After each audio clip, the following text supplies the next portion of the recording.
Hi, friend. This is Alex McRobbs, founder of the Mindful Life Practice, and you're listening to the Sober Yoga Girl podcast. I'm a Canadian who moved across the world to the Middle East at age 23, and I never went back. I got sober in 2019, and I now live full-time in Bali, Indonesia. I've made it my mission to help other women around the world stop drinking, start yoga, and change their lives through my online Sober Girls Yoga community. You're not alone, and a sober life can be fun and fulfilling. Let me show you how. Hello, everyone. Welcome back to another episode of Sober Yoga Girl. I'm really excited to be sitting with Jason Rudeen this morning. And Jason is the co-host of the Way Out podcast, and he is one of the hosts of Recovery Revolution Live. And we connected, I think, over a year ago because I had one of the hosts on the Way Out podcast on Sober Yoga Girl podcast, and I was on the Way Out podcast. It was over a year ago, and we were connecting and emailing to schedule an interview, and we finally got it organized. So it's amazing to finally meet you, Jason, and welcome to the show. Yeah, thanks for having me. And no worries. I mean, I think it's God's timing, not ours. You know what I mean? It's supposed to happen when it's supposed to happen. So yeah, but definitely pleasure to meet you as well. Absolutely. So I was wondering if you could start us off by telling us a little bit about your journey before sobriety. Okay. Um, well, I mean, I grew up in a single mother household, and my mom, when I was really young, she had the worst head injury in the history of the state of Minnesota at the time. And she was in a coma for months and in hospital for months after that, and I had to live with some family. But when I was at one of those placements with some family, I ended up getting molested by my cousin who was 16. I was 5. Wow. Yeah, he molested me for months, and then I got away from him one day, and I went and ran down the dirt road and knocked on somebody's door and told them. So, but then my little mind, once I was out of that environment, snapped that shut in a box. I don't know. I never remembered it. I think I did go to therapy at the time, but it was like play therapy, and I don't think I talked about it at all. I don't remember. I had no recollection of this until I was like 13 when it came back. So, uh, but that was something that affected me my whole life. And other than that, it was just kind of, I think, robbed of the innocence of childhood, when that happened. And then when I was like 8, my mom had another kid, and I took care of him. And then, 2 years later, she had another kid, and my sister. And so then I was taking care of 2 kids most of the time because my mom was a party animal. And from when I was like 8 to 13, taking care of babies and, being the parental figure a lot of the time at the house. So I don't know, man. Once my mom got in trouble enough or whatever, and she got on the bandwagon with some recovery stuff, probably, but nudge from the judge, then I capitalized on the opportunity and ran wild. I ran wild. I started doing drugs when I was 13. Uh, First time I injected a drug, I was 13. I started selling drugs when I was 15. Started with like weed mostly, and maybe some acid or shrooms.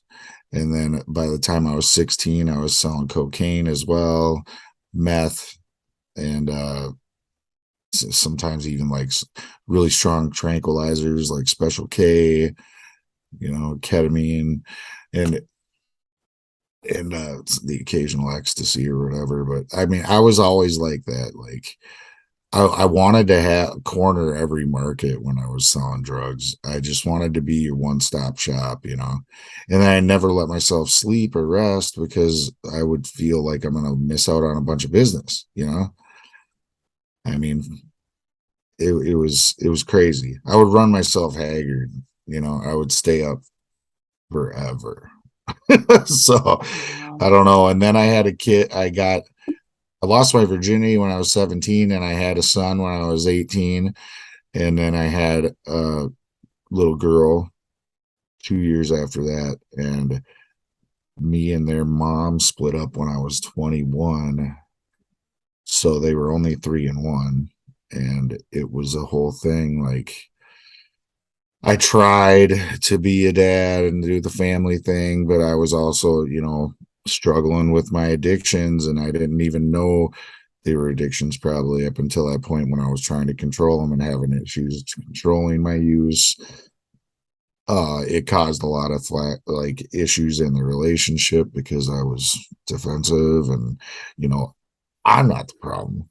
So I don't know, I that relationship didn't work out, and I didn't plan on leaving the kids, just her, and I ended up, not being a part of my kids' lives anymore after that. So we've been estranged ever since. And I did get to see my son, one of the miracles of recovery, which, when I was like 2 years clean, one time, got to take him out to a meal. And then he wanted to see my house. And then when we went there, I was like, oh, my men's letter is in a frame with like pictures of them when they were babies. And we were talking for like an hour before it occurred to me. And then I'm like, oh, I gotta give you this. And I opened it and showed it to him. And I just asked him if he'd please show it to his sister too, because it's for both of them. And I don't know if she ever read it.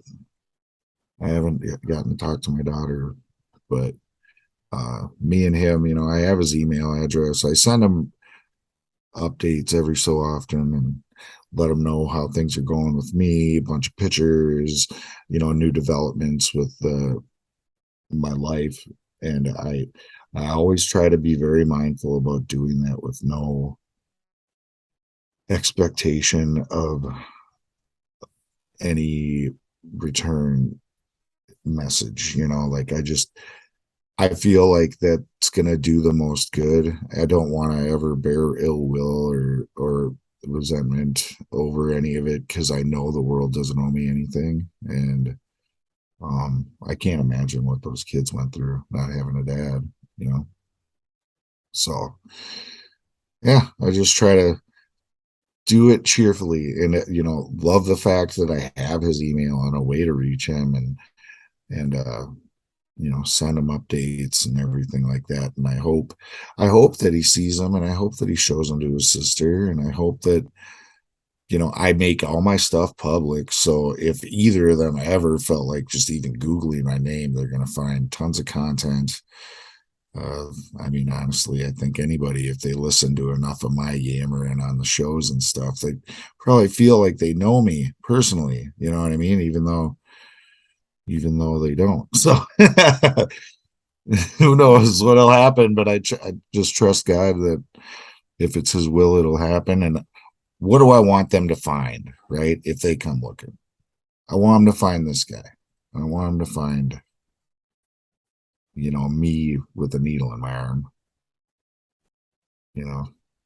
So I guess that's kind of pretty much, other than that, like, I ran restaurants for like 15 years. So I used to be a kitchen manager at Perkins. And before that, I did a lot of construction gigs. Um, Always gave up one crutch for another, either really heavy into the needle, and then I'd be like, oh man, that's getting crazy, I gotta quit that. So then I'd just be like smoking bud all the day, every day. And I'd be like drinking every day, like, I would always give up one crutch for another. And if I didn't have a needle hanging on my arm, typically I had a lot of false pride, and I thought that I was such a good boy.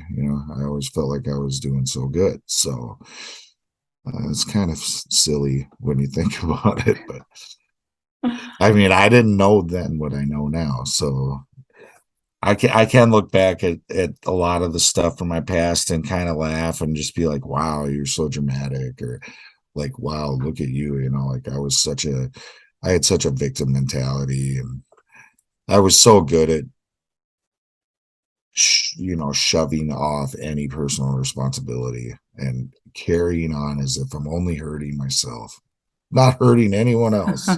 And I put people through some crazy stuff, man. I've had old friends reach out to me and tell me that, one of the most traumatic moments in their life was when they were at my house and watching me Wow. plunge the needle into my arm for, you know, days, or black out because I did too much, or kind of overdose in front of them. And I was oblivious to all that stuff. I didn't know that I was scaring people or hurting people or pissing people off or any of that, nor did I care. Wow. Yeah. And so at what point did you get sober? Man, I was 36. Mhm. Well, no. I mean, when I really got clean, when I stopped doing anything, I was 36, but I got arrested. I got set up by one of my best customers. This guy used to buy a half ounce of meth for me every other day, like clockwork, for like a year. I mean, I made so much money off of this guy, and he must have got pinched, and he set up a deal with me, and he let the cops listen in or whatever, and I got popped leaving my job. I was working in the kitchen at a bar that had like pool tables and dart leagues and stuff like that in there, uh, kind of near my mother's place. And I remember I closed the kitchen that night. I got off, and I went out and I get a free beer, and I grabbed beer, and then I went out to the table on the patio, and then I like there's that was like smoking section out there, and there's like a little swinging door on the gate out there, so you could like go out in the parking lot straight from that area if you wanted to.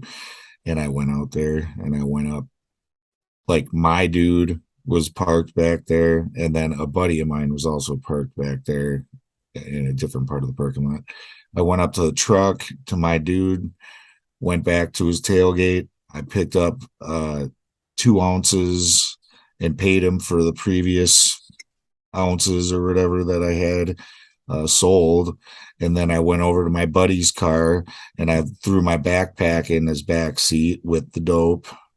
And then I went back into the bar and I slammed my drink and I brought it back up and I said, "See you later." And then I left. And like when we were leaving, we parted ways going different directions. And I guess we both, like my dealer's vehicle and the vehicle I was in, we got swarmed, like this was a big ass bust. I think I had like 8 or 9 squads, uh, you know, surrounded us and stuff. And it was like, it was crazy. I went to jail for a few days, and then the detectives showed up and they just basically signed me out.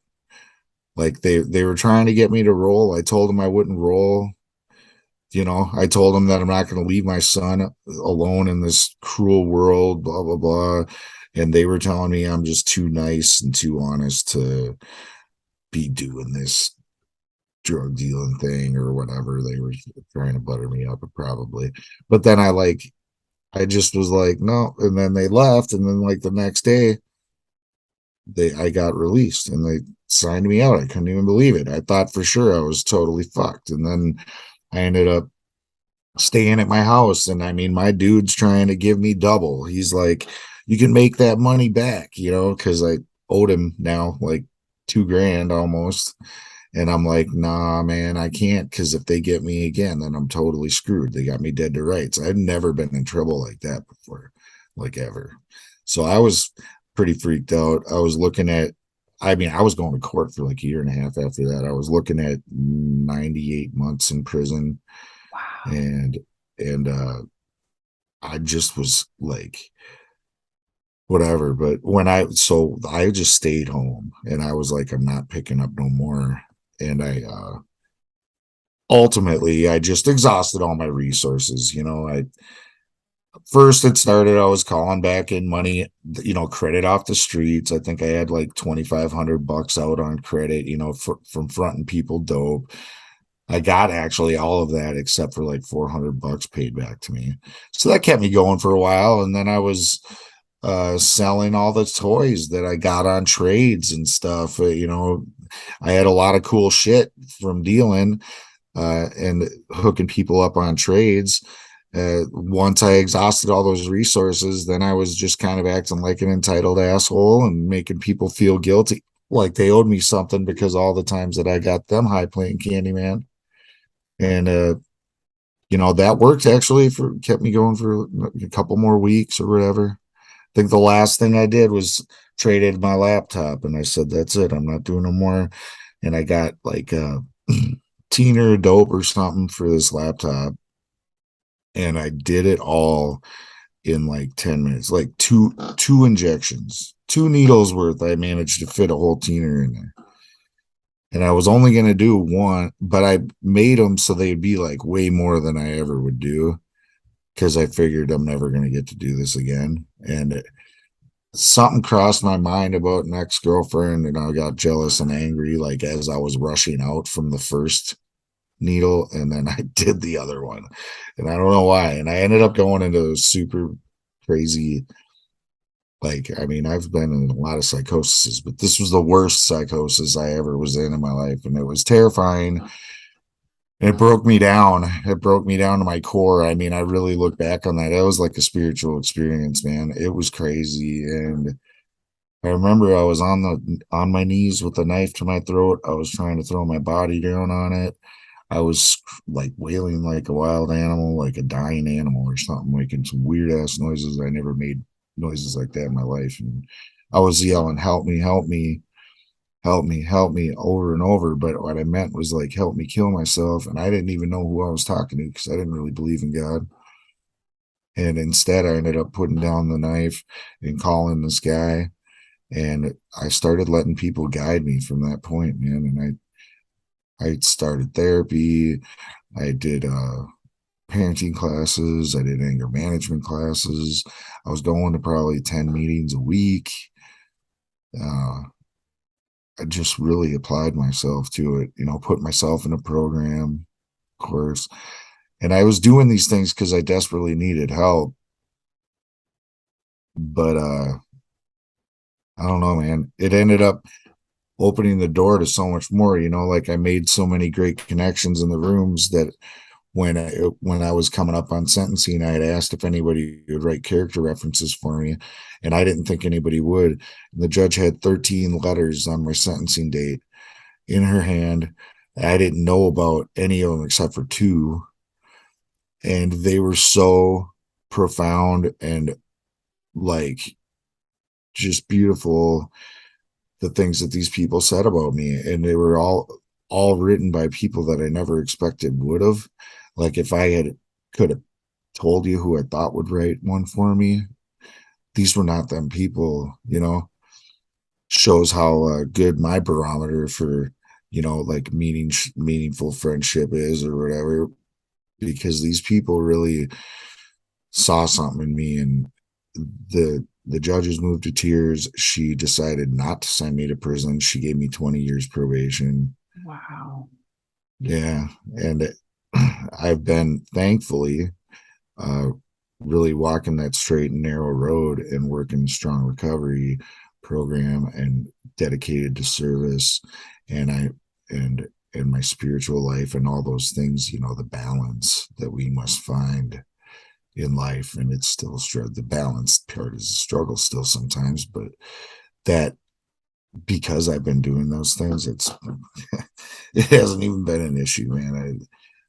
Like, it's not even on the table anymore for me. I don't want to drink. I don't want to get high. It's Yeah. weird. Wow. So Yeah. did you when you during this time were you part of a 12-step program, or like what supports did you use? It's changed over the course of my recovery. Definitely. It started with CMA, which is Crystal Meth Anonymous. Those were the first meetings I went to. Mhm. They do their step work out of the big book though, so it's just the AA's big book. But I was pretty much right away dove in head first. So I was hitting CMA, NA, AA, and then I wanted to learn more, right? So I've done like mindfulness and the 12 steps, recovery dharma. Uh, I even went to a Y12SR meeting once, which that's something that I feel led to go back to trying. It's just hard for me because I got chronic pain in my back and I have a really hard time with yoga, man. Like it's hard, very Mhm. frustrating. Like it's supposed to be a Zen thing, right? And I find it frustrates me doing yoga. It's so I don't know. Maybe I haven't applied myself enough. But there was like a few months back where I did yoga like every day for like a week and a half. And I even had my girlfriend and her 7-year-old daughter doing it with me. And it was fun when I was doing it with them. I will say that. I did not get frustrated because I was having fun with them. Like they took my mind off. I don't know. I think maybe I'm a perfectionist a little bit or something. So Yeah, and yoga is a pretty intense experience. Like it's a really embodied experience. And I think if there's lots of sort of physical trauma or emotional stuff or whatever, it can be an overwhelming experience. So um, it's definitely normal to feel like either physical pain or frustration or like any sort of series of emotion when you're practicing. well, that's good. That makes me feel better. Because I was like, what is wrong with me? This is supposed to be like meditating, right? Like this is supposed to be chill.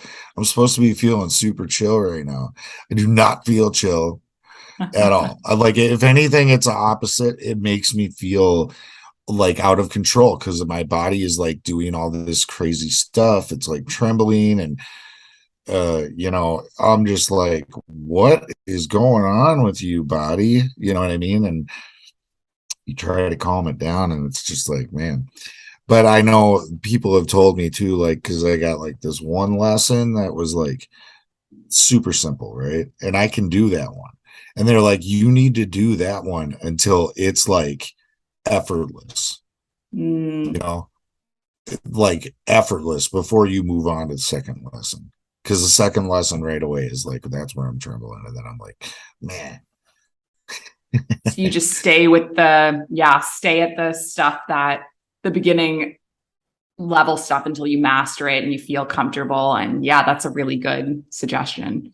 well, the lady says it in the video lesson. And I'm like, well, I want to learn the other stuff. But yeah, I don't know. So I'm always open minded though, and I have been like a sponge since I got into recovery. Like it's just been nuts. So anytime that I have the opportunity to try something new, I jump on it. I really love it when newcomers are like, this don't work for me, that don't work for me, but I'm interested in this. But then I know like what's the next thing, it's like they're like not gonna want to go because they won't know anybody. And I don't even do that thing, and I'll be like, I'll go with you. And then they're like, right on, really? Really? And I'm like, yeah, let's go and go check it out, you know?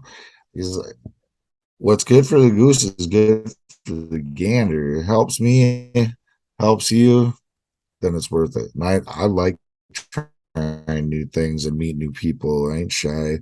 I like building that network of sober people. So it's That's fun amazing.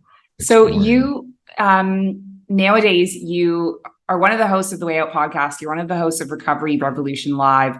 What other ways are you involved in the sober world? Like how do you support people or connect with people? Well, God, I'm doing so many different things lately, especially like this last year has been nuts. So I got involved with Mobilize Recovery, which is a national initiative to empower people uh, and educate them about grassroots organizing and like motivational interviewing techniques and how to share your story and follow it up with a solid ask, and it's an amazing initiative. If you haven't heard of it, you should look into it. It's called Mobilize Recovery. So I've been like part of that, and then I joined Minnesota RAP, which is the Recovery Advocacy Project, and we're kind of inactive at this time, but I'm looking forward to being able to work with them in the future on some stuff. Uh, Collaborating with all sorts of content creators, recovery influencers, which is crazy. Like, I just had a couple meetings with the developers of this new app. It's a health and wellness app, recovery app called Over It, and possibly because they're kind of working on a version 2.0 of their app, and we've had a couple meetings talking about just the app in general, the quality of it, uh, what do you like, what don't you like, kind of things, just giving them feedback. But then they're kicking around the idea of adding like a content section where people can access some good recovery resources. And so if all goes well, both the Way Out podcast and Recovery Revolution Live will be featured on that app. There's also this other app that is pretty new called the Sober app. And that's like they're going full bore with this. Their ideas are so massively huge, but I'm on the list as well with them to uh, have our content shared on their platform as well. But theirs is nuts. Theirs is like they want to have content for every single pathway of recovery, like a ton of it. So like anybody who's wants to dabble with this and dabble with that and like try a pinch of this and a pinch of that can like have full reign access to all this stuff. And then obviously with the community piece of it and all this stuff that they're doing, I mean, it's going to be crazy, but they're also in the beta form right now, so it's not even fully set up yet.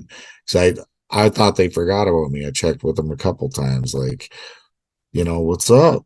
And then they're like, oh, we got you on the list, man. We'll reach out when it's the time. And I'm like, all right, cool, because you know they said all are welcome, and I'm just like, I know me and Charles were really passionate about recovery, and we support all pathways, and if it gets you better, like do more of that, like, and we just try to lift people up and empower people and give them as wide a range, similar to like that Sober Apps mission, where they're trying to get all the different types of resources out there on the one thing, right? Like we have a similar mission, and we've had guests from such a wide array, and the other side, and, clinical side, and mental health side, and the harm reduction side, and all these different things. Like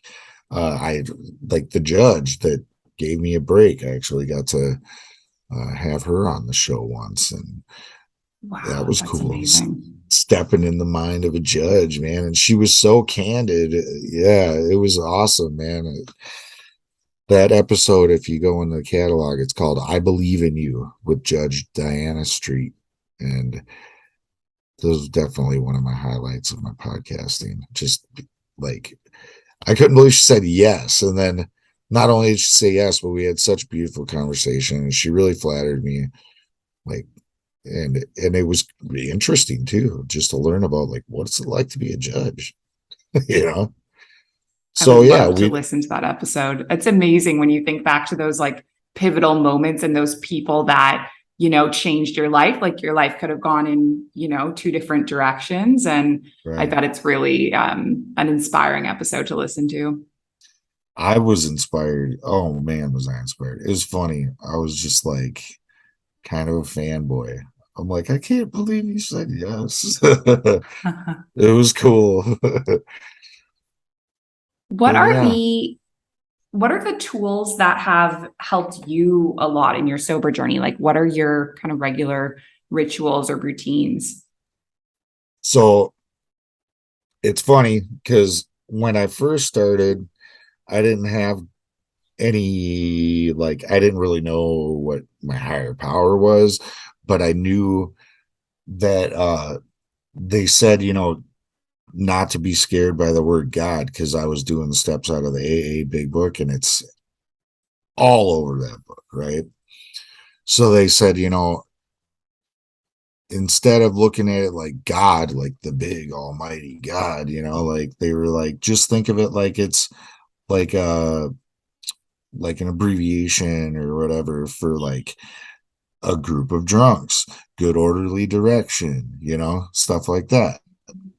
So I was like, okay, and trust the collective wisdom in the rooms, like uh if I'm having a negative thought or I feel like making a rash decision, if I'm mad, if I'm sad, whatever it is, like I need to expose that. I need to find people that I trust in the rooms that can help guide me or give me feedback before I do something, right? And so that worked great for me for a long time. And guess what? When I followed their suggestions, the next thing you know, I'm like, huh, wow, that actually like feels good and that worked, or blown away, of course, because my best thinking thought that these suggestions sounded absolutely ridiculous at the time.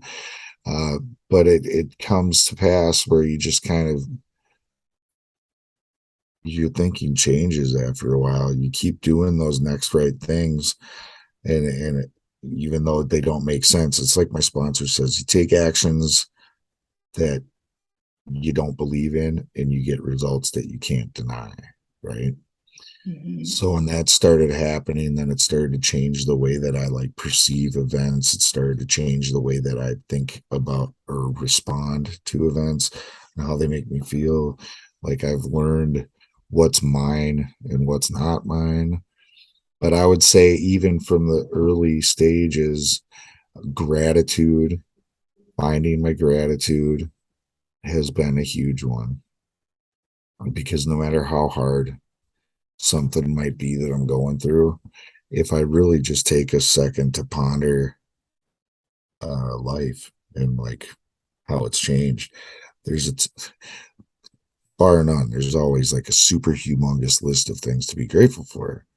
And it's kind of hard to be upset when you pull gratitude. And if I really do contemplate on that stuff, it, you know, one thing after another that comes to mind, it built, like it swells my heart. It feels wonderful, and it's hard not to get kind of like, oh yeah, all excited and stuff about life. So I don't know. Gratitude's a big one. I did eventually find God.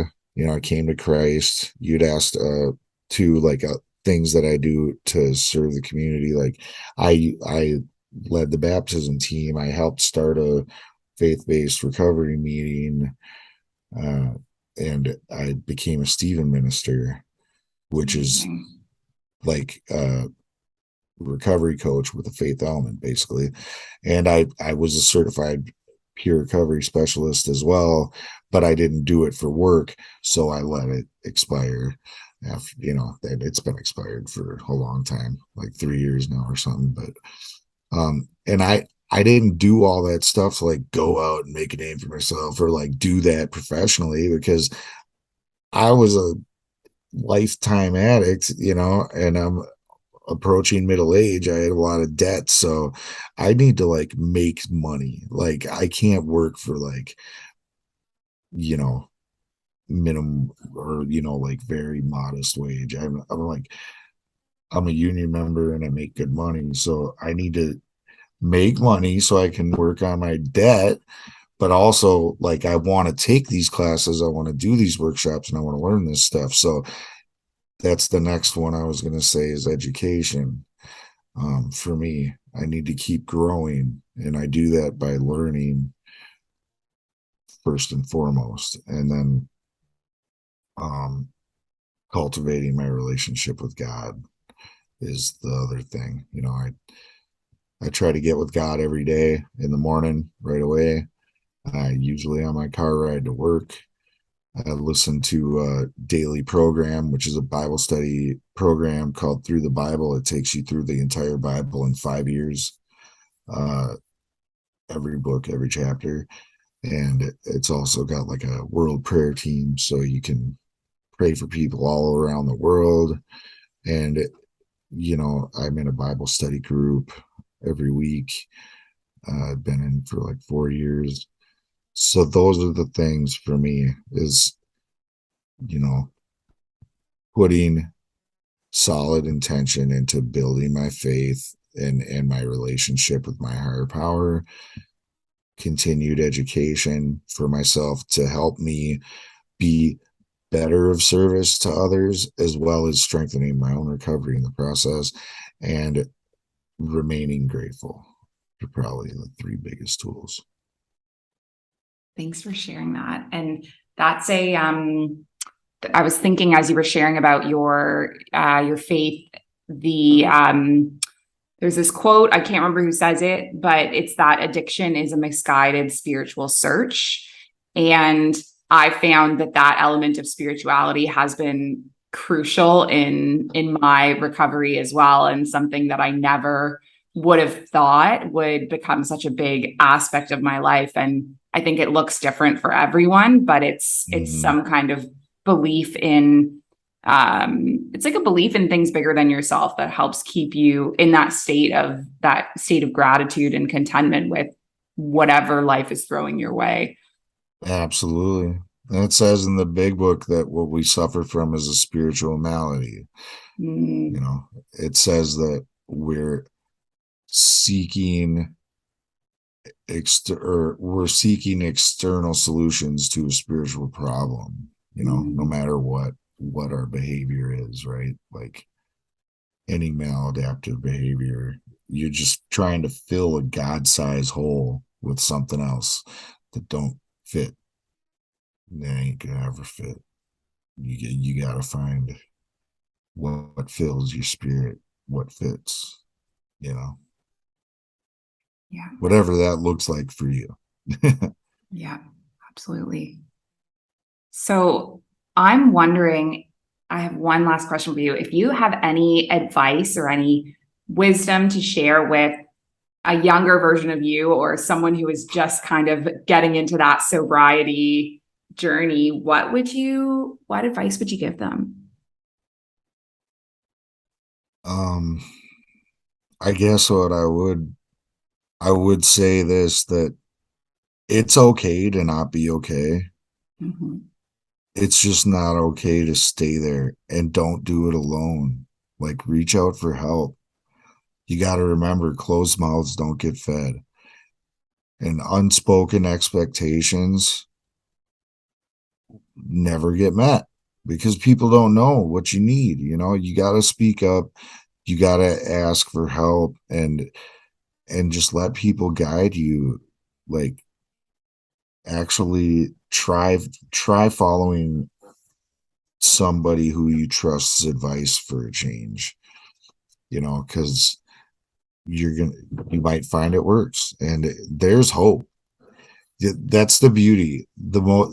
To simplify what I'm trying to say, I'll put it like this: you don't need to know what you're doing. You don't. You just need to find somebody who can help you do it, who's done it before, who can show you what they did. And if that don't work, find somebody else that has overcome and try what they did.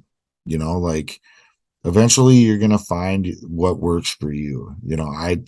Like I mentioned briefly, like I've tried so many things in the time that I've been working on recovery, and I keep trying them. I passed the point a long time ago where I've like completely, the obsession is gone. I don't want to get high. I don't want to get drunk. I found purpose in my life a long time ago. I found higher power a long time ago. I found love for myself a long time ago. These are all like parts of the process that are going to come, you know? So just keep in mind that even if you find something that works, what worked for you today might not work for you tomorrow, and you might want to try something else. Just don't let it get stagnant and don't quit, because you're right where you're supposed to be right in this moment. And if anybody wants to reach out to me, I will answer every message. I will definitely be more than willing to help you in any way, shape, or form that I can. By all means, you know, like feel free to reach out. You're not alone. Amazing. Wow, Jason, this has been such an incredibly inspiring interview, and I really appreciate your vulnerability and sharing your story and what's worked for you and what's led you to the place you are now, helping others and supporting others. It's just amazing. So I want to thank you so much. Thank you. Appreciate it. I really enjoyed your interview, and that's why I was not giving up, right? Because I was like, I love that. That was a great interview. You were Oh, awesome. So thank you. Thank you so I was much. like, I really want to be on her show, but this scheduling sucks because she's like on the other side of the planet. I was like, this is hard. We tried a number of times, so I'm glad we were able to connect. Finally made it work. And you were exactly right when you said in the beginning that everything just happens exactly at the timing that it's meant to. And Yeah. I do believe every time I have one of these stories, I sit down with someone, I learn something, I have a takeaway, and it might be the message that I meant to hear exactly at that moment. So I think you're absolutely right that things happen when they're Hmm. meant to. So can I flip the script on you real quick before you Yeah. close it out? What's your takeaway? What's my takeaway? You know, the real thing that was resonating with me throughout this story was the talk about spirituality in recovery and how the role that faith has played in your life. And I've been reflecting a lot on my spirituality and more my spiritual journey. And I've been struggling a little bit with, actually it was Charles I had on my show who gave me this metaphor that I use all the time, which is addiction whack-a-mole. He said Yes. it's addiction whack-a-mole, and then the funny thing about it is that I've had to explain to people what that is because they don't have whack-a-mole in like the Yeah. UK. So I'm like always telling people about like this whack-a-mole game. But anyway, I've been That's going funny. on this journey lately with myself in that my whack-a-mole turned into like an issue with food, which I didn't even realize was going on, but an issue with like binging on sugar and junk food. And I was like struggling with some health issues over the past year. And so I'm now in this phase of my life where I'm about 5 weeks off of like sugar, caffeine, gluten, like literally everything. So it's like Wow. sober journey number 2 for Alex. But this Wow. gives me a reflection on like, okay, what was I not doing? What was I not working that was leading me into this point? And I do believe that I have a spiritual practice, but maybe there's another layer of it that needs to be unveiled, or another layer of study. Like you shared, you're listening every morning to the Bible study. And I was thinking maybe I need to find some kind of daily, like, listen to the Yoga Sutras, because that's my philosophical text that I'm really into. I'm like, maybe I need to find some kind of practice like that that's going to really kind of anchor me in my spiritual practice. So that was my big takeaway. Yeah. Yeah. And you know what? Remember this. It's always gonna change, you know. This is never gonna stop changing. We are Mm-hmm. always changing as human beings. We're always evolving as people. So, you know, it's important to have that self-awareness where, you know, it's like if I'm curious about something different, then I should like learn about it. Or if I'm feeling like something's stagnant, then I need to get out and help somebody. Or, you know, just having that self-awareness to know that you gotta try something different. You gotta shake things up, man. You know, Absolutely. what works for you today might not work for you tomorrow. So Absolutely. that's why I like to learn, because then I'm like, I feel like I got an arsenal back here with stuff that I can like I can draw from, you know, at any given time. sweet. It's like a feeling of security. You know what I mean? Mhm. So it's good stuff. Well, Jason, thank you so much for being on the show. This was amazing. And I'm so glad that I finally got to meet you and connect with you and hear your story. So thank you. Same here. It's been a pleasure. Everybody take care out there. Hi, friend. Thank you so much for listening to this episode of Sober Yoga Girl podcast. This community wouldn't exist without you here, so thank you. It would be massively helpful if you could subscribe, leave a review, and share this podcast so it can reach more people. If we haven't met yet in real life, please come get your 1-week free trial of the Sober Girls Yoga membership and see what we're all about. Sending you love and light wherever you are in the world.